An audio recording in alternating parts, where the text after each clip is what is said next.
Nanlalambot ang tuhod ko habang papalapit kami ng papalapit sa direksyon kung nasan malayo ko natatanaw ang aking anak. Nasa isang nipa-hot cottage siya na malapit lang sa resto bar.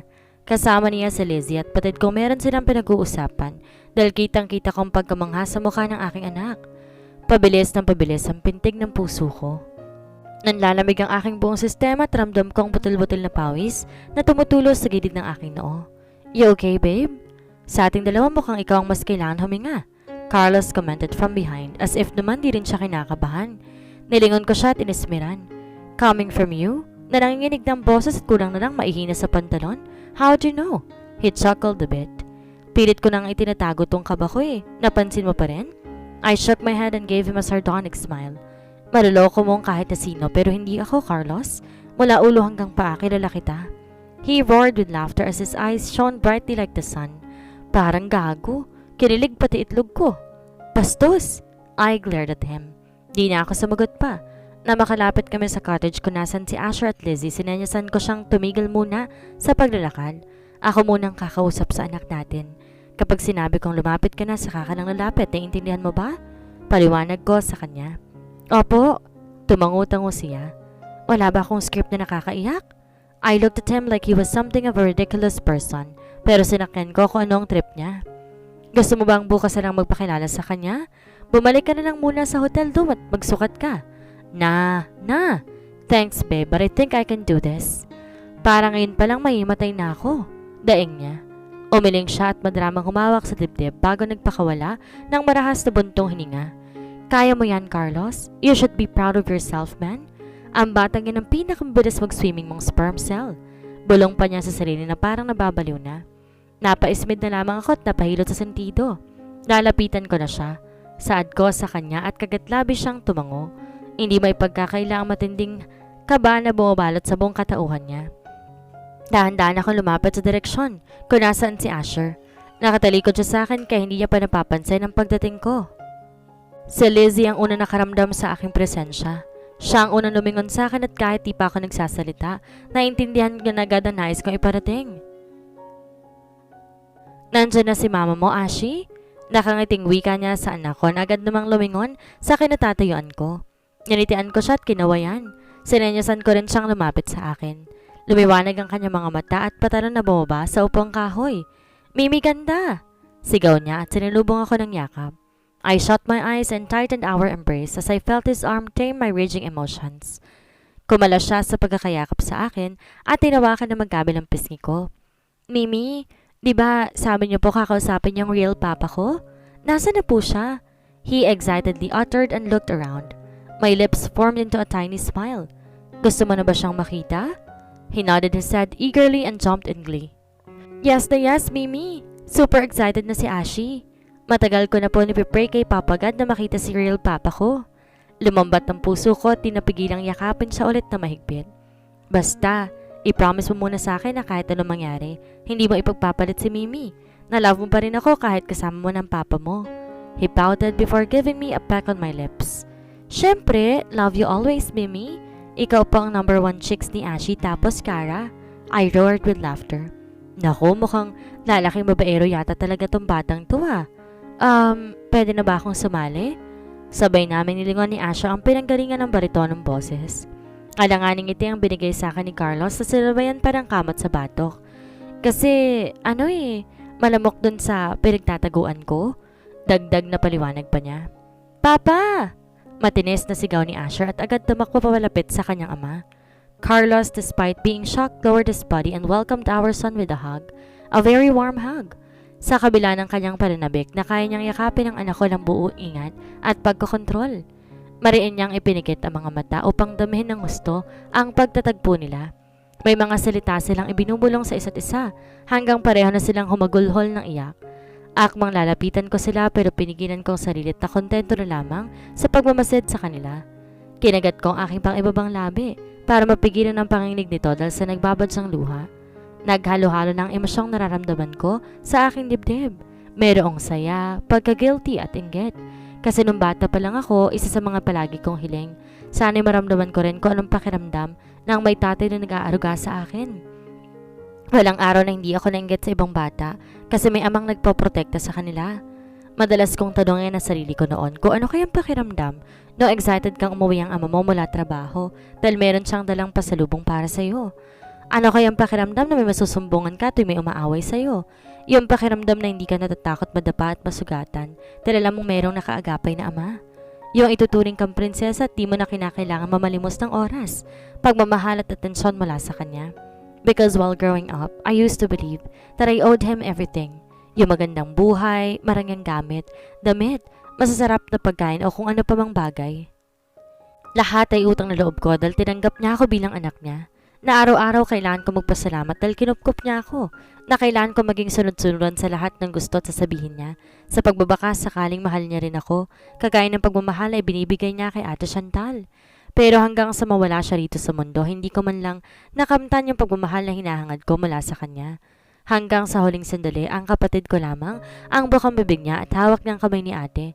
Hanggang tuloy na siyang malagutan ng hininga. Kaya nga nung nalaman kong buntis ako at peke ang kasal namin ni Carlos, pakiramdam ko nawalan ako ng pangahawakan sa kanya. Pakiramdam ko tinanggalan ako ng karapatan at panginahan ako ng takot na baka dahil doon ay hindi na rin niya matanggap ang anak namin, katulad ng hindi pagtanggap sa akin noon. Na baka mapilitan lang si Carlos sa responsibilidad at sa huli masaktan lang din ang anak ko, kaya hanggat maaari, hanggat kaya, ilalayo ko na. But seeing them right now, hugging each other tightly, as the tears of longingness kept on streaming down their faces, made me want to regret everything. I was wrong. Hindi ko dapat ipagkait sa anak ko isang bagay na ipinagkait din sa akin nung ako'y bata pa lamang. I'm sorry. I'm sorry, anak. Ngayon lang si Papa. Mahinang saan ni Carlos sa gitna ng bawat higpi. Papa, wag ka na alis, please. Asher cried too. Nakabaon ang kanyang mukha sa leg ng kanyang ama at sobrang higpit ng yakap sa batok ng lalaki. Huwag mo na po iwan si Ashi. Gusto ni Ashi ng real papa. Di na ako away ng mga kararo ko. Mariing ipinikit ni Carlos ang kanyang mata at mas lalong hinigpitan ang pagkakayakap sa aming anak. Hindi na anak. Hindi ko na kayo iiwan ni mama. Sorry ha, natagalan si papa. Tinakpan ko ang aking bibig upang pigilan ang pagkawala ng malakas na hagulhol. Kumikirot ng sobrang aking puso habang pinapanood at pinapakinggan ang kanilang usapan. Gusto kong sabihin kay Asher na hindi kami iniwan ng papa niya. Ako yung umalis, ako yung nang-iwan, pero di ko magawang ibok ang labi ko para magsalita. Ngayon hindi ko makayang ihakbang ang mga paa. Tila ba ng mga sandaling ito ay naging paralisado ako at naging pipi, na kahit anong pilit ko para magpaliwanag ay mismong mga katagana ang bumigo sa akin. Papa will buy all the things you want to buy. I will give you all my time and attention. Pupuntahan natin ang mga lugar na gusto mong puntahan at gagawin natin lahat ng bagay na gusto mong maranasan. Just tell me. Just tell Papa, okay? Carlos muttered and my eyes gleamed to enjoy. Talaga, Papa? He cheered. Kahit ano po, like new toys, shoes and clothes? Yung original po? Carlos stared at him in awe, bit his lower lip and nodded gently. Yes, baby. Anything. They kept on mumbling words to each other that I couldn't understand. And I just let them be. Para ako nabunutan ng malaking tinik sa dibdib. Pinunasan kong luha ko at tinilibot ang tingin sa paligid. Mula sa malayo na tanaw ko si Lizzie na nakatingin sa direksyon namin. Matagal kaming nagkatitigan bago sumili ang isang sinserong ngiti sa kanyang labi. Ngunit ibang emosyon naman ang nakikita ko sa kanyang mga mata. Malungkot at walang buhay. You just did the right thing. She mouthed at me before walking back inside the hotel. Nang muli ako magbaba ng tingin sa mag-ama, nagtamang paningin namin ni Carlos. Umukit ang ngisi sa kanyang mukha at sinanyasan niya akong lumapit sa kanila. Tumikim ako at sumunod sa kanyang gusto. Lumuhod din ako sa harap ni Asher at mabilis akong sinilubong ng yakap ng dalawa. Jesus, I've never felt this so alive again, he muttered, despite his trembling voice. Thank you for listening to my prayers. I didn't know exactly how I felt at this moment. Napakabilis ng mga pangyayari. Parang isang araw lang tinataguan ko pa siya at desidido pa ako na wag ipakilala ang bata sa kanya. Pero eto kami ngayon, magkakasama, magkakayakap, at tila ayaw ng pakawalan ng mag-ama ang isa't isa. Nang marinig namin ang mahinang hilik ni Asher, sabay na lang kaming natawa. Nagpresensya siyang dalhin muna sa kanyang kwarto ang bata at di naman ako tumanggi. Nagpaalam man akong babalik sa trabaho at susunduin na lang si Asher kapag tapos na ako sa shift ko. Maganda rin yun para magkaroon din sa na mahaba pang oras. Ihahatid na kita. Alok niya at di naman ako tumanggi. Gamit ang isang braso, buhat-buhat niya si Asher at isang kamay niya ay maingat na nakalalay sa akin. Wala kaming imikan hanggang makarating sa resto bar. Tanging isang matipid na ngiti lamang ginawad ko sa kanya at takmang papasok sa loob ng pinigilan niya ako. Arya! Panimula niya. Pinagtaasan ko siya ng kilay. Ano yun? Marahas siyang lumunok bago nagsalita. I just want to thank you again. Thank you? Para saan? Dito. Binasa niya ang pang-ibabang labi at buong amo kong tinitigan. Dito sa tsansang binigay mo na makilala kong anak natin. After all the pains and trauma I've inflicted on you, you still chose to give me another chance. Sinulyapan niya ang anak nating mahimbing at payapang natutulog sa kanyang balikat. Binigyan niya ang bata ng mabilis na halik sa noo at nakaramdam ako na matinding tuwa sa aking puso. Tayong dalawa ang gumawa sa bata kaya may karapatan ka. At sa nakikita ko naman ngayon, willing ka magpakaama sa kanya. Sagot ko. Pasensya ka na kung pinagkait ko kayo sa isa't isa. Kung hindi ko sinabi may anak tayong dalawa. Pero gusto ko lang dinilawan sa'yo na kay Asher lang kita binibigyan ng tsansa. Sa bata ka lang may karapatan at may responsibilidad. Sa akin ay wala. Nangunot ang kanyang noo. What do you mean by that? Bumuntong hininga ako tumuwid sa pagkakatayo. Ay pinakilala kita kay Asher. Pero hindi ibig sabihin nun ay okay na tayo. I just did my part as his mother and as a parent. Let's try to be civil to each other, Azzy. I will do my part. Just do yours. Wala ka bang balak pag-usapan at ayusin to? Kasi ako, Arya, gusto ko pa. Gustong-gusto ko pa. Hindi dahil mayroon tayong Asher, kundi dahil sobrang mahal kita. Tiimbagang nausan niya. That's exactly my point, Azzy.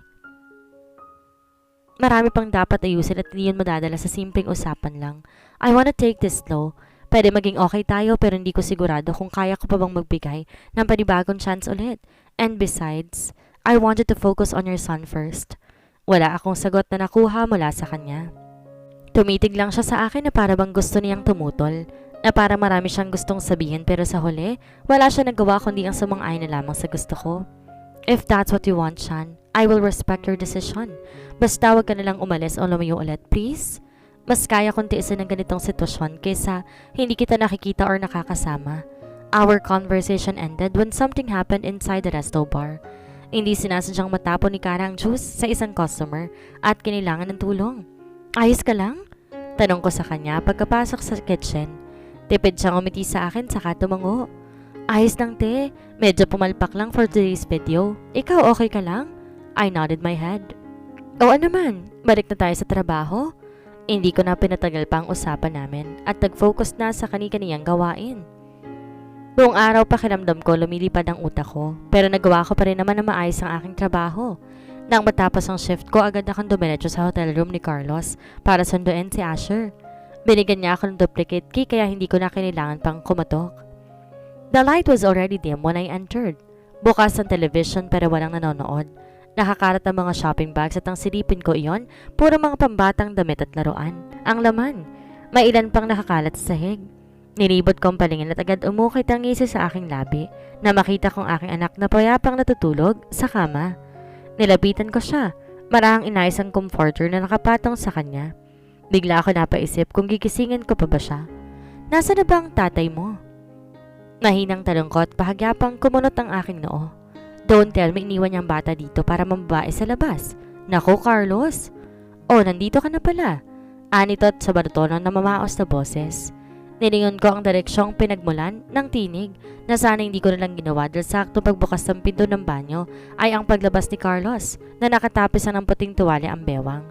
He just came out of the shower, for fuck's sake.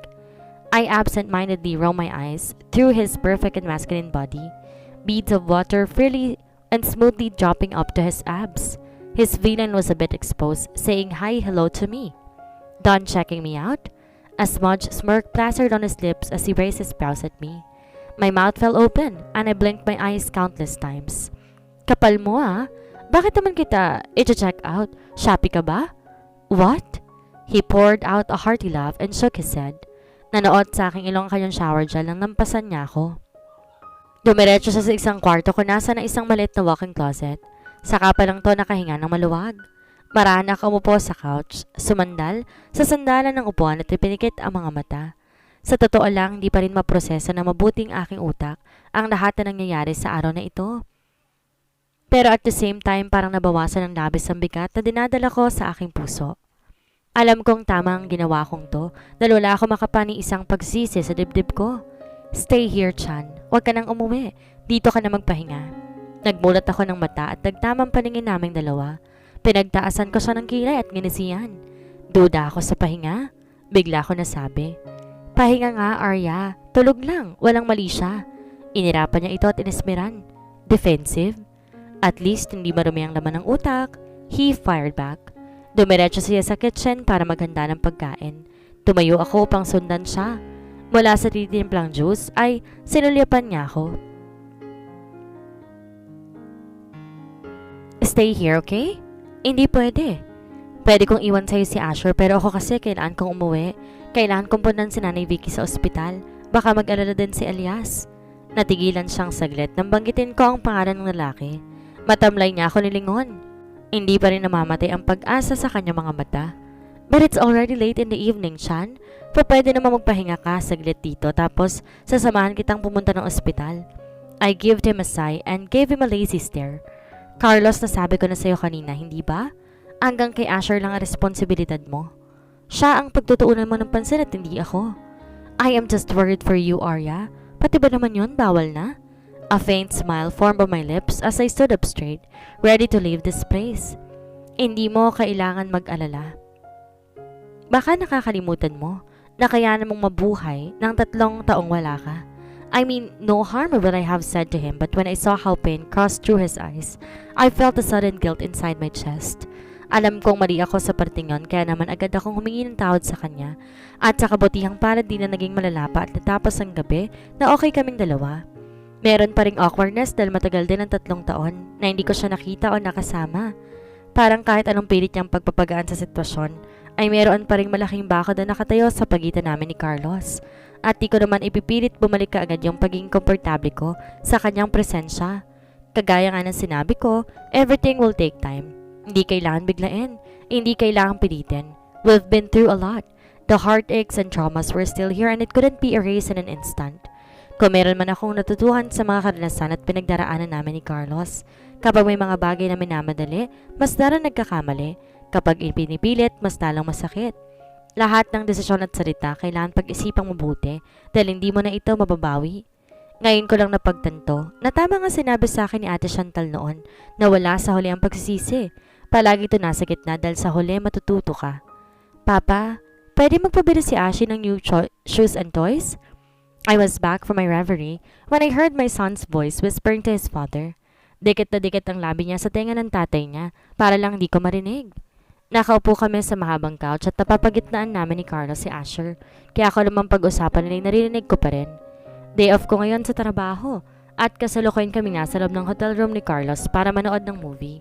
Wala sana akong balak na sumama, kaso napilit ako ng bata and I couldn't say no to him. He was difficult to resist. Carlos smiled sweetly. Let's ask your mom first. Bumagsak ang balikat ni Asher at nagpapaawang tumitig sa ama.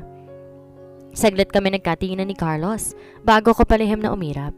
Ayan na naman, kapag di na ako kung gusto dadaanin sa pagpapakyut. Paano po kung di pumayag si Mimi Ganda? Nakanguso niyang tanong. Then hindi kita po pwedeng ibili. Susundin natin kung anong desisyon niya. Ziel answered in a low and calm voice. My lips puckered as I turned my back attention on the movie. Nagpanggap ako nanonood kahit sa totoo lang. Hindi ko maintindihan tong labas dahil pasimple ako nakikinig sa usapan ng mag-ama.